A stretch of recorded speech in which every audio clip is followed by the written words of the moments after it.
Hi, I'm Devi Ward Erickson. And I'm Elena Salks. And you are listening to Sex is Medicine, your number one resource for holistic sex education. Elena and I are bringing you over 27 years of combined expertise in the field of holistic sexual wellness to help you integrate your body, mind, spirit, and sex. New episodes drop every Thursday morning, so make sure to like and subscribe on all your favorite listening platforms. And make sure you follow Holistic Sexology Institute on Instagram, TikTok, and YouTube for your daily dose of Sex is Medicine. Now let's get started. Welcome back.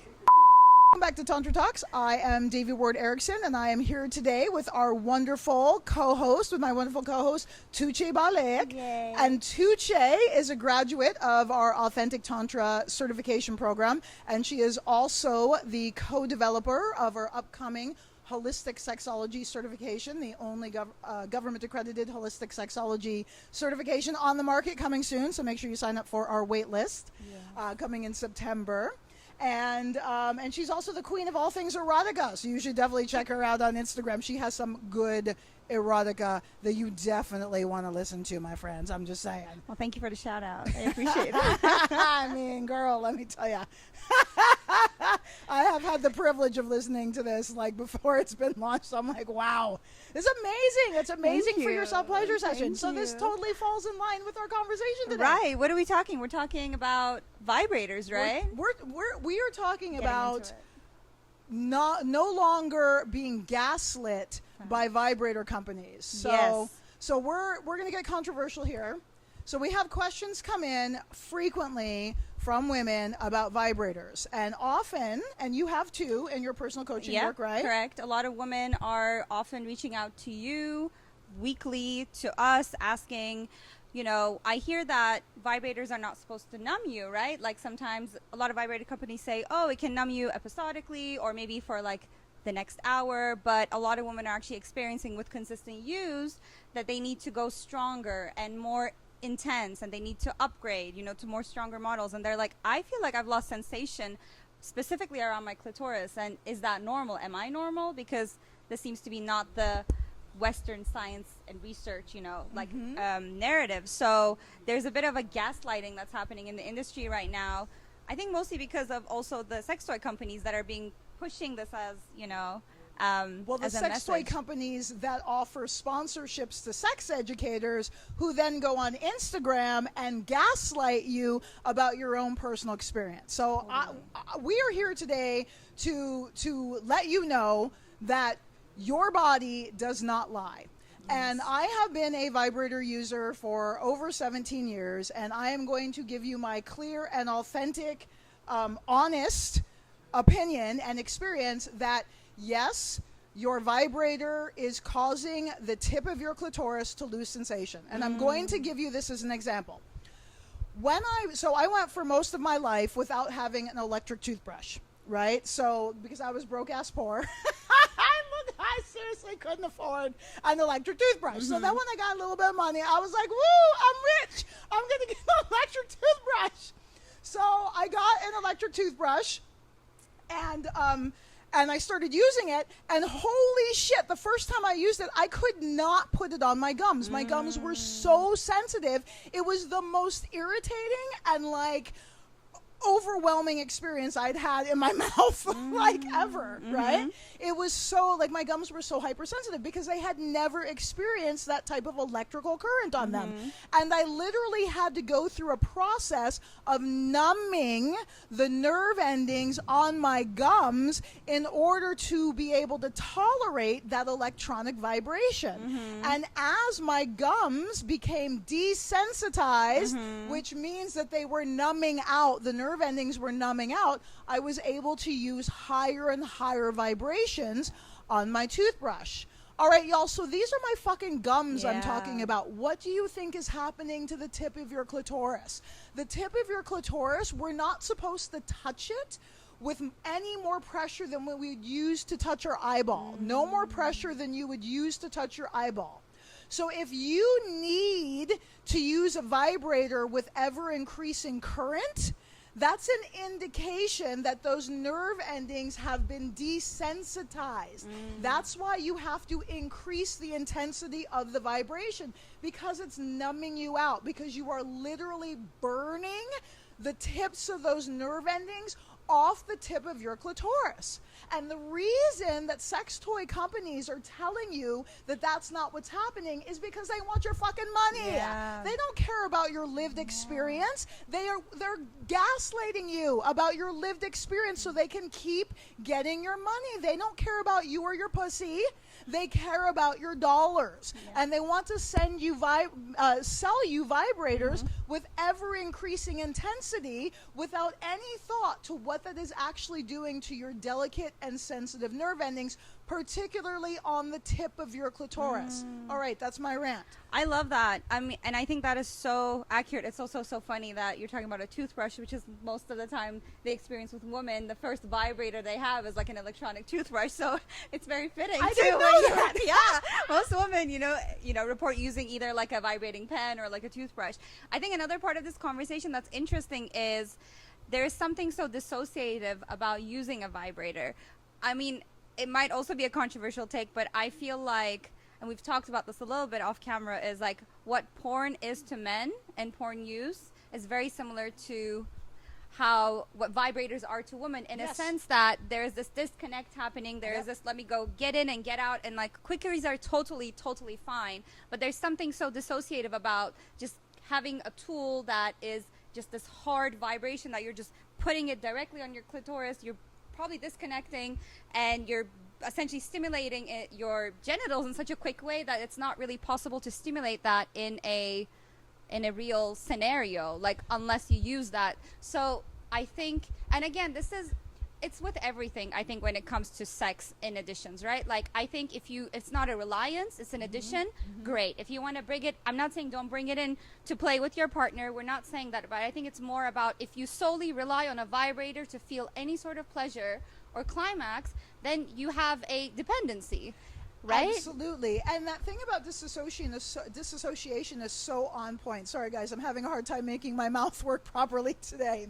But that thing about dissociation, once again, my lived experience. I cannot tell you how many times I've been self-pleasuring and I get to a certain point where I lose sensation, and we know because of our Tantra training that if we go from pleasure to losing sensation, it's usually there's some kind of disconnect happening, right? Whether it's a disconnect in my nervous system, or I've floated away into la la land, I'm no longer present in my body, or maybe I have some type of trauma coming up. Who knows? But whatever is happening, my experience is I go from pleasure, like maybe 6, 7, 8, to all of a sudden I don't feel anything.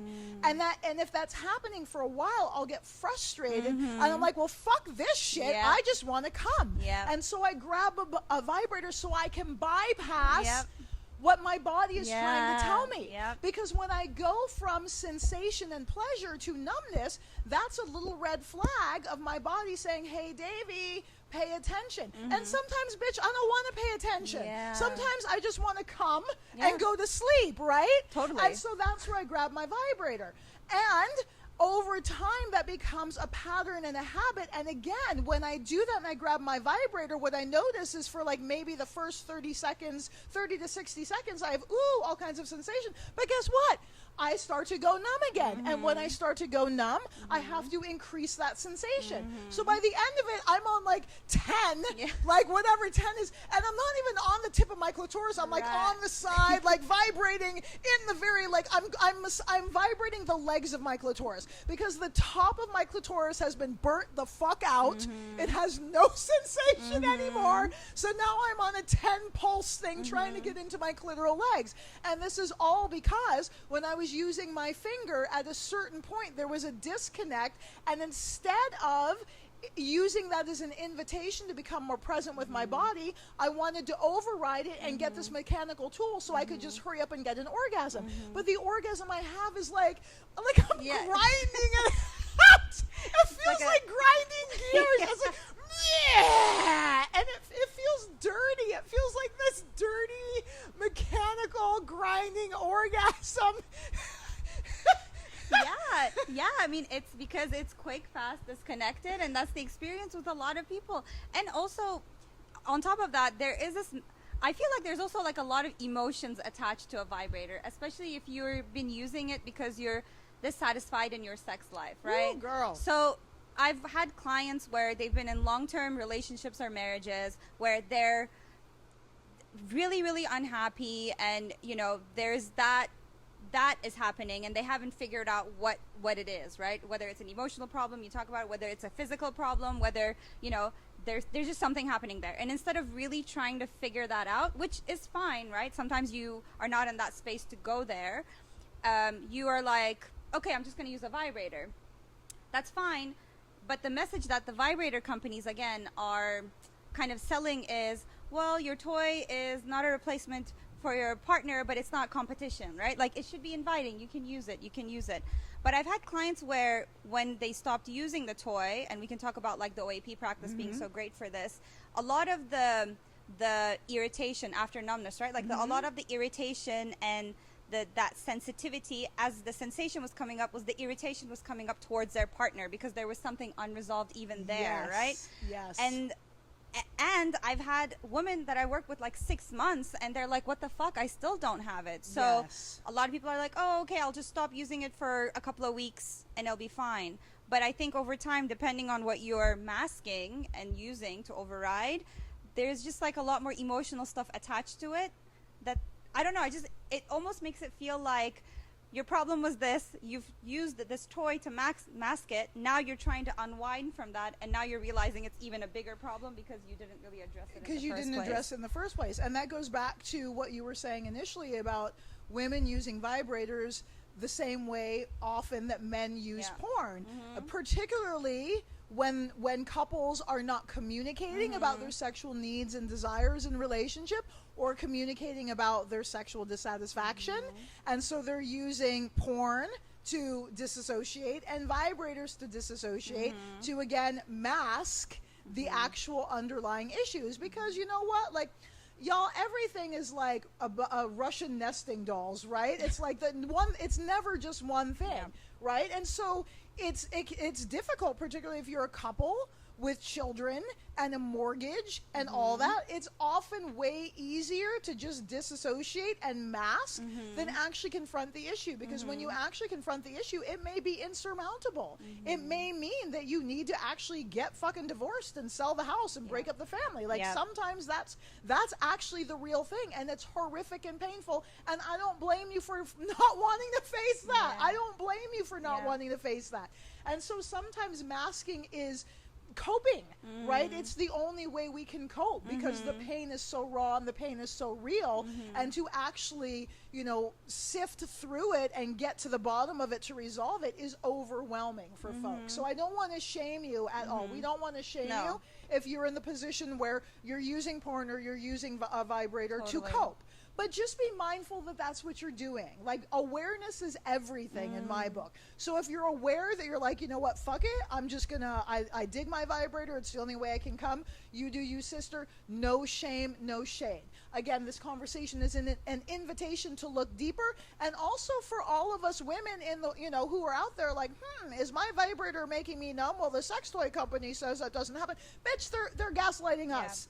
Like, they are, because they want our money. So just be clear about that. And like you're saying, like, that doesn't mean you can't ever use a vibrator. I use a vibrator in couples play after I've already had 3-4 clit orgasms, and my clit is like, bitch, give me a break. Like, I'm not, you know, like, and I'm like, but I still want some stuff going on in my clit because he's hitting it from the back, so I need something in the front, right? So, like, details, but anyway, little inside peep and how the show goes down. For sure. I think we're not saying don't use a vibrator. I think it's just about like, what's the intention, what's the use, and like the why of why you're using it. And if you are someone that feels dependent, or you know, you're used to using the vibrator, and then, you know, you try to also solo pleasure without a vibrator, and then there's that like irritation that comes up of like, well, I'm not really feeling like what's happening.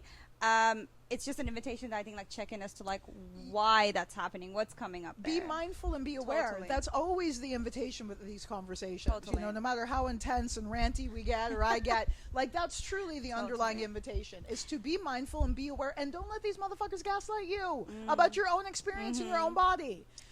So it would be interesting because, you know, Devi, obviously I learned the orgasmic awareness practice from you, and I think it's one of the most amazing things that we teach because it's applicable to so many things when it comes to connecting, releasing trauma, expanding pleasure. I mean, there's so many use cases for it, and it's been my go-to, right? When I work with clients of how to really let go of the dependency and really reconnect. And it's been a very supportive practice. So if there's someone listening and they're like, you know what, this is really resonating with me. I do feel like maybe now I'm realizing that I might have some dependency to vibrators, and maybe I want to start using my hands again, or, you know, I want to introduce more like glass ones and, you know, all those good other toys that don't vibrate. Maybe we can talk a little bit about like what those people can do, because in my approach, and I don't know if this is, this is like right, but for specifically for one woman that I had, that she was so used to using a vibrator for like, we're talking like 5-6 years, and there was such a pain because she said before she started using vibrators she had so much pleasure, like so much. She was like, I would orgasm one after the other, it would be deeper, and like, you know, and she felt like because of the stuff that was going on with her husband, she used the vibrator, and coming out of that there was like a lot of pain of what her body was before, right, the capacity. And I didn't just kind of cut her cold turkey similar to porn. I was like, maybe we can introduce on and off and like using the ocean breath. So if someone were to come to you or someone's listening and they're like, how can I start, like what would be some of your like recommendations? And so I'm going to specifically the case that you are describing, I would actually recommend the full yoni massage in that case. So if there is such an extreme, I'll say, deadening of sensation, instead of focusing on trying to bring sensation back just to the clit, I would look at facilitating and creating engorgement throughout the entire vulva and all of the erectile tissue.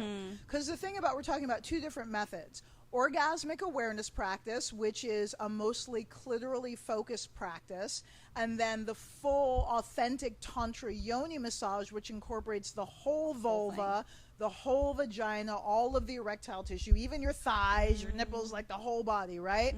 And so in the case of an extreme deadening of sensation, it's like, I'm mindful of not setting someone up for failure, right? Because we described, and I've had this experience too, right? Because I'm, you know, authentically, I have gone numb from overuse of vibrators, and I have worked with the tantric methods. Look, I've been doing this for 17 years. I've been like all up and down, and I've done all the fucking shit. I've experienced all of it, right? So I was able to fairly easily bring sensation back through our yogic practices. I just had to focus and apply myself, and it came back.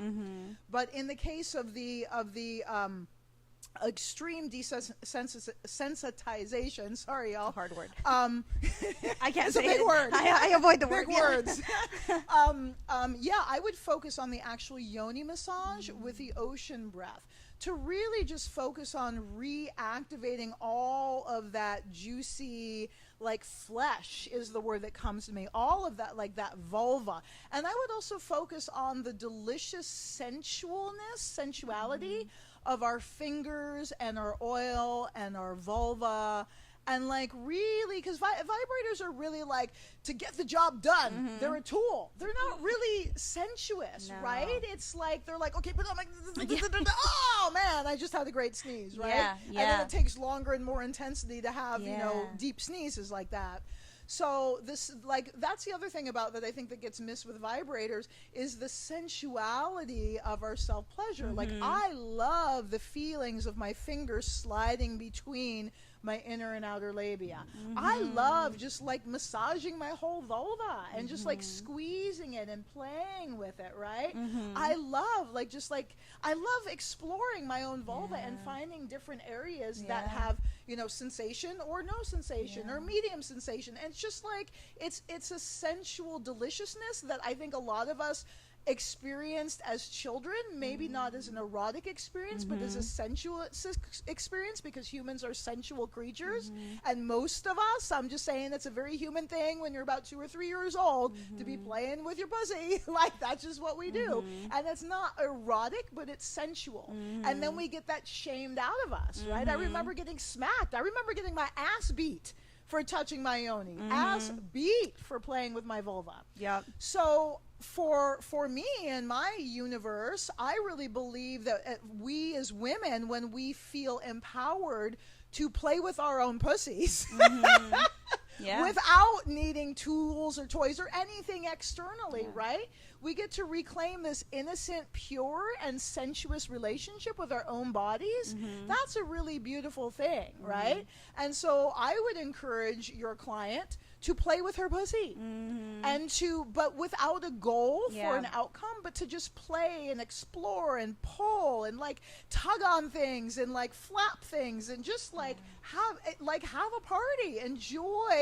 Enjoy your vulva and explore and massage it and allow all of that internal erectile tissue to come online, and then focus on the clitoris. Yes. Does that make sense? Totally. And I think what's really unique in all of this is also the Tantra part. Yes. And the meditation part. Because when you think about your day to day, a lot of people are on the vibrator mode. Go, go, go, go, go, go.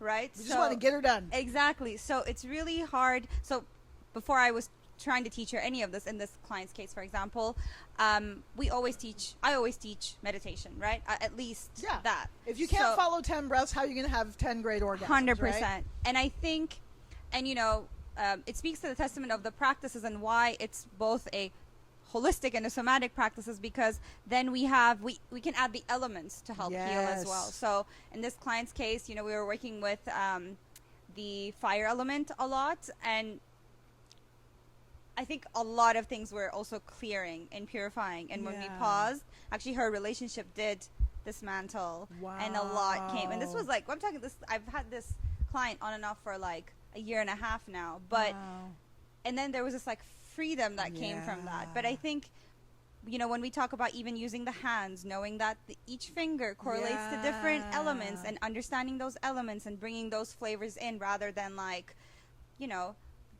just this is my hand now and I'm going to use my hand. But when you have the attunement and the attention of like, here's the quality each of my fingers hold, it's almost like you're holding different flavors of vibrators in your fingers. It's so different. So I think when we talk about, I find the conversation empowering, because yes, you can have all these external things to play with, whether it's lube or toys, or that's great. But there is something really beautiful about understanding your own body's wisdom and understanding that Tantra component. And of course, then your breath, touch, and awareness to really create the space to process whatever you're processing.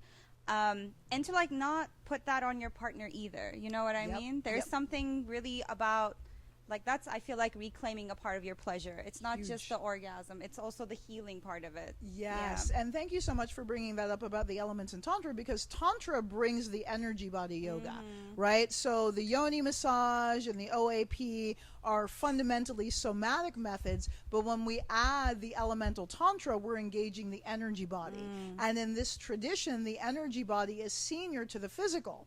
And so what occurs when we bring the energy body in, when we bring the energy body online intentionally, it increases the efficacy of everything else that we're doing. And you mentioned the elements: earth, water, fire, air, and space, and how each of our fingers carries the energy of that element. And so when you understand the codes of the Tibetan 5 elements, you can use them as a diagnostic tool, so that like fire element governs the sexual reproductive system. So if I'm having stagnation or an issue in my sexual organ or my sexual reproductive system, I can use fire element to activate, enrich, and heal that area, that function. Or if I'm, let's say one of the methods that I've used in my own journey, as I'm perimenopausal, moving into menopause, and addressing things like vaginal dryness or, lubrication issues, water element. So bringing water element to increase the water element energy in my body, to increase lubrication, to increase fluid, to help balance out anything that may be obscuring or blocking that fluid from being produced, right? So the 5 element Tantra, the Tantra ups the ante. It increases the efficacy, it increases the potency of any other method. And the beautiful thing about Tantra is that it makes us our own healers. We become empowered to heal ourselves from the inside out. So it's not just this topical thing, it's actually healing, addressing and healing the energy body at the root. And one of the reasons we wanted to actually have this episode is because I was sharing with you, Tugce, off camera, my experience with vibrators, and how in my experience, again, y'all, I've been doing this for 17 years. So I've used the vibrators, I've not used them, I've done all the things on my sexual evolution, tantric evolution journey.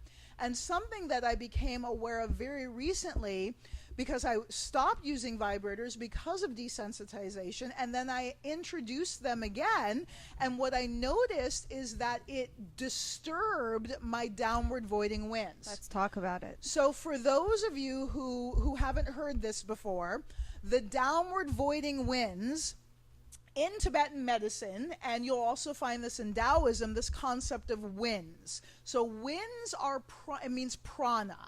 And winds are like the energy that pushes the energy through your energy body. It carries your vital life force energy from your central channel through your chakras and out through your energy channels to your extremities and then out beyond. So your winds are how you move your energy in the world. It's how you move, and energy moves through your body on a subtle level. And it's also how you move your energy in the world is dependent on your winds. And so in relationship to our bodies, there's 5 primary winds. I'm not going to go through all of them right now, but if you take our certification program, you'll learn them all. Or you work with one of our certification instructors, they'll update you, right?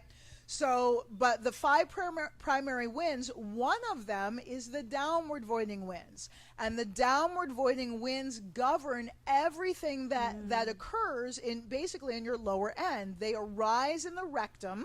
It's where they originate or sprout from, is the way I think of it. And they govern the retaining and the excreting function of your pee, your poo, your menstrual blood, babies, ejaculate, orgasm, everything that happens in your genital area, even also your like I said, your pooping, your digestive process. That's actually governed. The whole digestive process is governed by the fire, one of the fire winds, the fire governing wind. But your downward voiding winds determine if you're able to poo and pee effectively. So if you're constipated, for instance, chronic constipation is an indication of an obstacle in the downward voiding winds. Okay, so I hope that's clear and you understand that.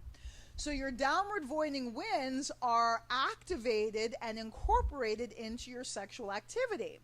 And the winds are meant to flow. And, when your winds are healthy, you have great orgasms and you can squirt across the room maybe. And, men, for people with penises, you can retain or, excrete your ejaculate. You've got more control over your ejaculatory response. For women, we have more control over our orgasmic response. And also our menstrual cycles may balance and harmonize when our downward voiding winds are healthy, right?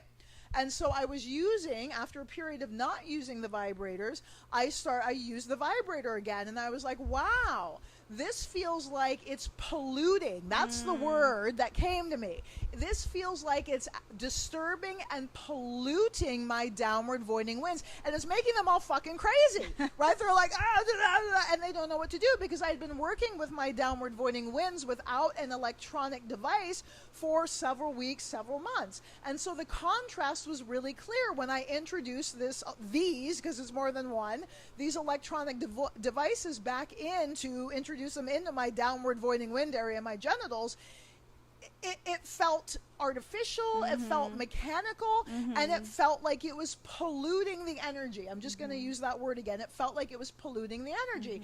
And it made me wonder if sexual dysfunctions could be activated by this, or at least accentuated. The sexual dysfunctions like anorgasmia, sexual dysfunctions like fibroid, sexual dysfunctions like menstrual irregularities. And so I'm not saying, woo-woo, like this is the cause. I'm just saying it made me wonder, because of my own experience. It's like with repetitive use and pollution of the downward voiding winds, what else is it affecting aside from my sensation and aside from my orgasm?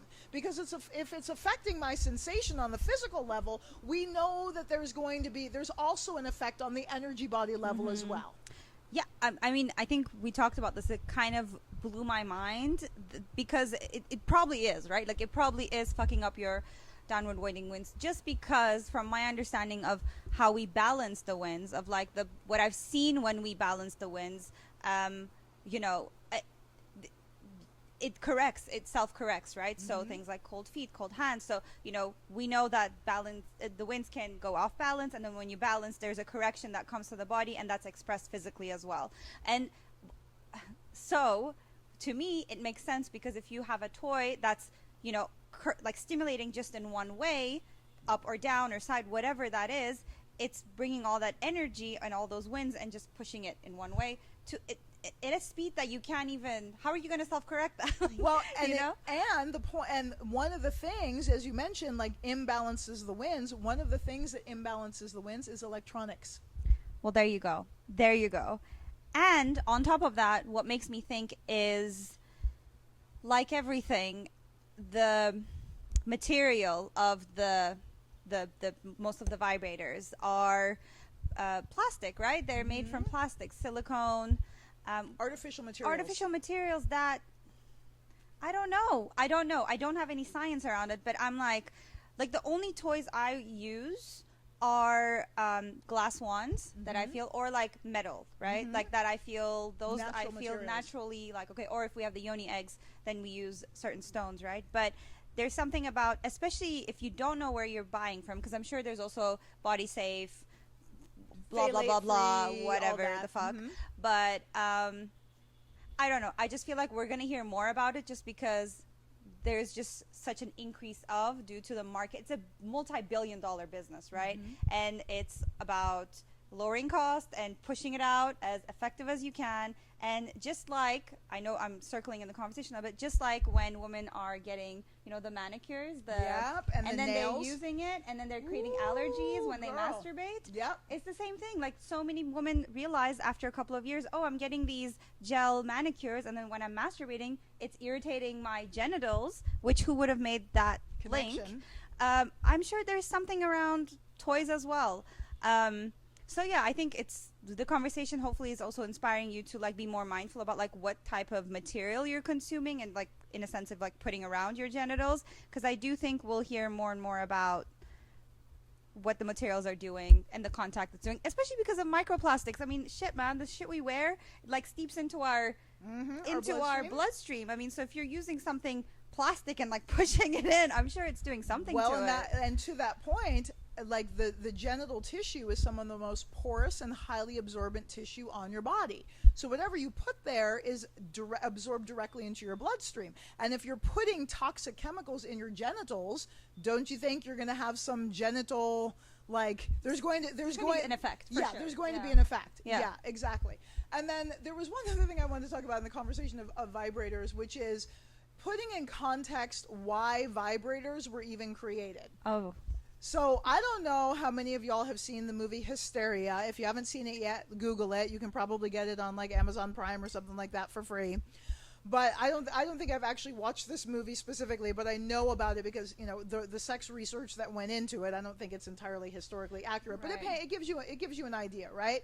And so the reason that vibrators were created initially, get this, y'all, it's like purely fucking laziness, okay? Like, let's just put that out there. 100% fucking laziness. So way back, like in, I think the 1800s or whatever, sometime around there was this phenomena of white women in Europe who were sexually unsatisfied, essentially, and they were getting hysterical. Women had emotions, and the men couldn't fucking handle the emotions, and so they would send them to psychiatrists.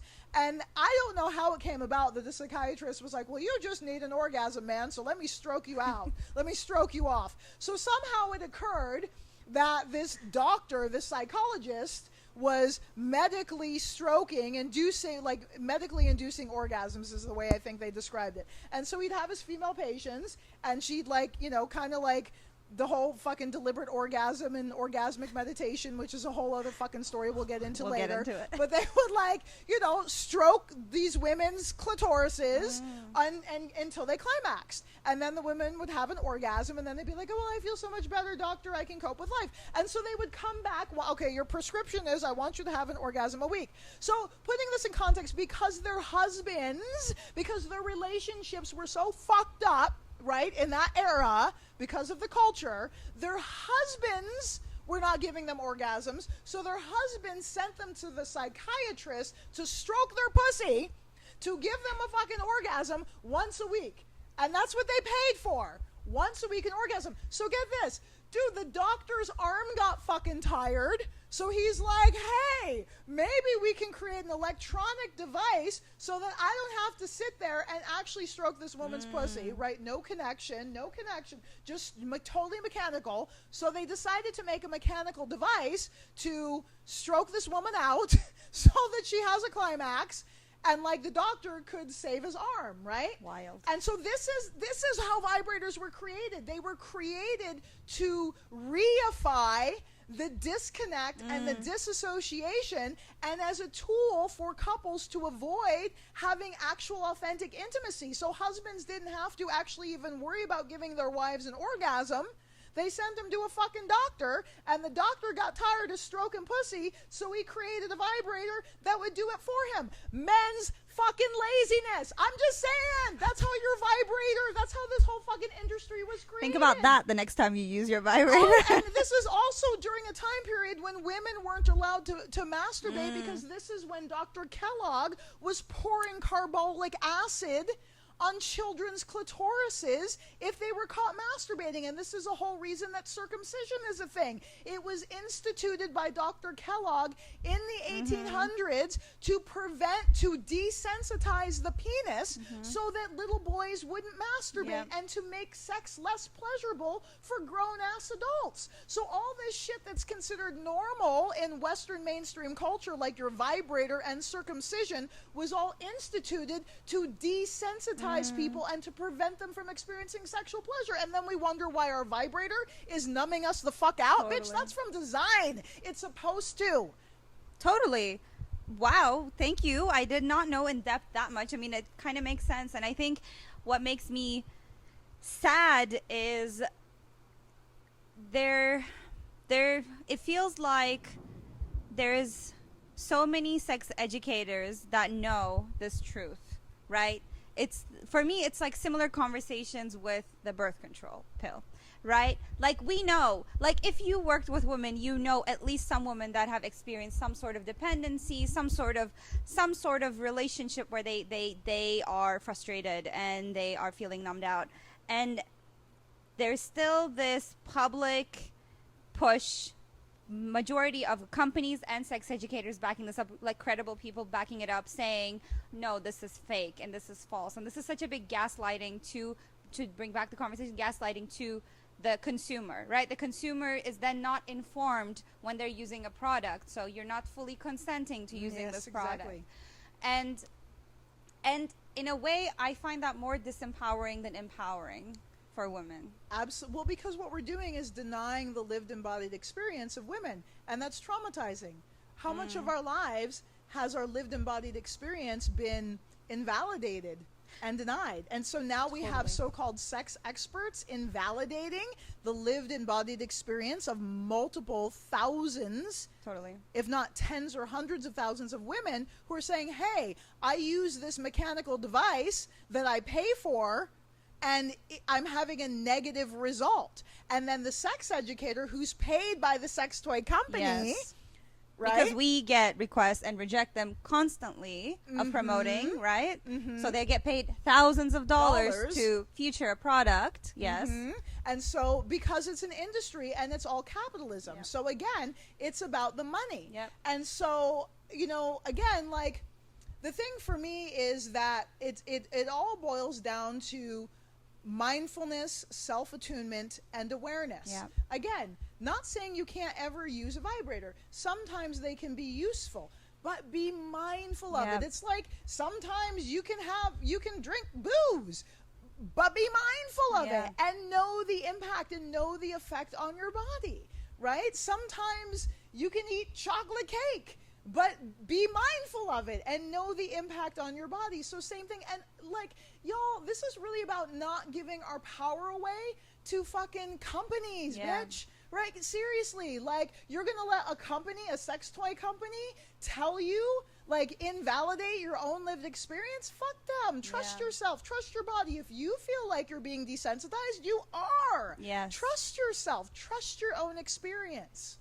And you don't need to wait for a scientifically proven medical journal to come out. That's paid for by That's a sex paid toy for. company. Exactly. Or that it comes out in 5, 6, 10 years that, oh yeah, it might be causing numbing, and I'm sure it will come out, and like the nerve ending damage, blah blah. Like, you don't need to wait for that. You don't need external validation, like you said, No, you for don't. your own embodied experience. And the more you can connect to your body and understand, I feel like the more you can actually own your own pleasure. Like, that is at the core of you Yes. reclaiming that, right? So yeah, again, not saying don't use the vibrator, but if you do, like Davey said, I think be mindful and do it with intention, because it might disconnect you, right, from your body, or it might help you connect, but it's how are you using it? And ultimately, it's really about trusting your body, trusting your own inner wisdom, and cultivating that more fully and more deeply. And your sexual pleasure is an incredible opportunity to cultivate that self-attunement, to cultivate that self-awareness, and to really listen to your body. And sometimes it's hard. Sometimes we just want to have an orgasm and go to sleep. I get it. Me too. I feel ya. And sometimes, you know, like, the body's like talking. And it's up to us whether or not we want to listen. And it's okay sometimes to be like, shut up, I just want to go to sleep now. You know, I'm just saying. Sometimes we just need to go to sleep. And circle back to it. Yeah. Like, pay attention, because our bodies are constantly communicating to us if we're willing to listen. And every time, I found in my life that every time I'm willing to pause and actually listen, a whole, like, literally, it feels like a whole other opportunity of embodiment and self-reclamation becomes available. Yes. Yes. And if you do want to stop using vibrators, there are so many tools and resources available, including our programs. Not to, our I'm going to programs. plug our programs rather than Because vibrators. they're great. Yeah, they're great. Sponsored by. And we've used them. I've Yes. used them on myself. We've used them with clients. I've used and it. have had incredible Yes. results. And yes, your sensation can be reclaimed. Yes. Once again, it takes patience, breath, touch, awareness, and Tibetan 5-element Tantra for me. Me too. Probably you as well. Thanks for listening. You've been listening to Sex is Medicine, your #1 resource for holistic sex education. Make sure you like and subscribe to Sex is Medicine on all your listening platforms, and follow us on Instagram, YouTube, and TikTok, where you can get your daily dose of Sex is Medicine videos and episode recaps. Also, make sure you register for your weekly dose of Sex is Medicine at holisticsexologyinstitute.com and send us your questions, please, at questions@holisticsexologyinstitute.com. Thank you so much for listening to Sex is Medicine.